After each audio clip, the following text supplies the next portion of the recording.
Let's go, Deuce. A touchdown that made his dad cheer. A moment that felt like a beginning. Money. He's 18 now, but Brooke Williams has worked for a shot at college ball since he was 5.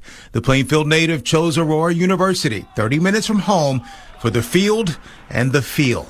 I went on a visit, I think in like December, and I just really like the culture, and I just like the facilities and the campus, really. Weeks into his first semester, he says that feeling changed and the locker room turned hostile. At first, they had made some N-word comments, and I was just like shocked and like appalled by it.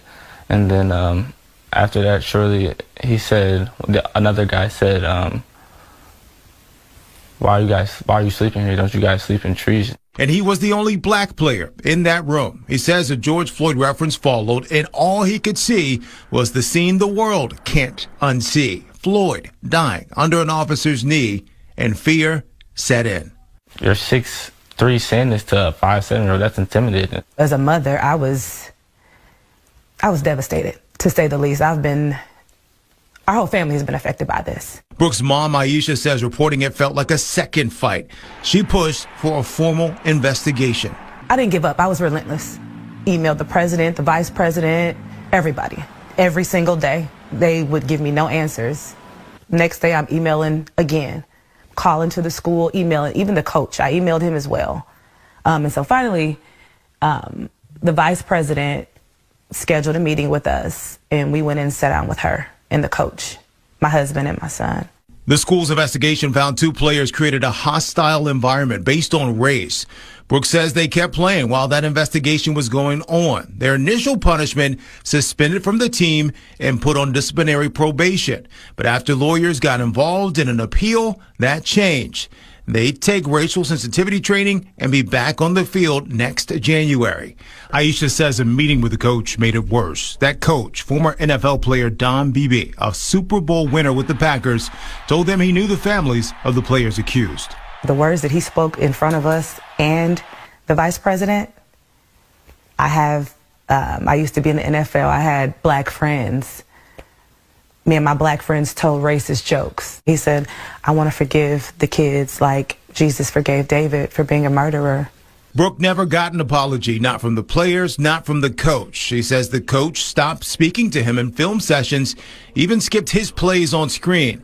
That, he says, was the moment he knew he couldn't stay. When we went to get my shoulder pads and my girdle and everything in there, a bunch of stuff was missing. My pads was missing. The only thing that was really left was my cleats and my girdle. A bunch of my gloves, my mouthpieces, my towels, they're all gone. 2 weeks later, a friend texted him these photos. Everything was back in his locker. By then, Brooke had already decided to leave, losing his $60,000 scholarship and his peace of mind.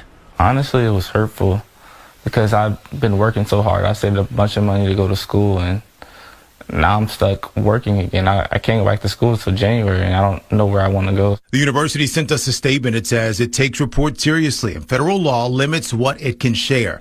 It says every report is reviewed, and action follows if there's a violation. It says the process left him with one question. Really, it's just like, am I enough? Like, what did I do to deserve this? It's a question past students of color have had. A 1987 Chicago Tribune article describes similar racial tensions at Aurora University, from KKK graffiti to fear in dorms. 4 decades later and across the country, race-based harassment reports on campuses remain among the top categories of civil rights complaints. The FBI tracked more than 11,000 hate crimes in 2024, most tied to race. The Williams family says it's shocking, but they're not shocked. Several of his teammates have vocalized that they're scared to say anything. Caucasian students, by the way. And that's why they didn't speak up for him when he was being antagonized and harassed that night. So I'm not surprised. What we allow will continue, so. For other families, this is about more than one team or one university. Experts say ask colleges how they handle discrimination, what training teams receive, and how the school ensures safety after a report. All things Brooke's dad, Jerry, wondered. He stayed quiet, a silent support close by, until he couldn't anymore.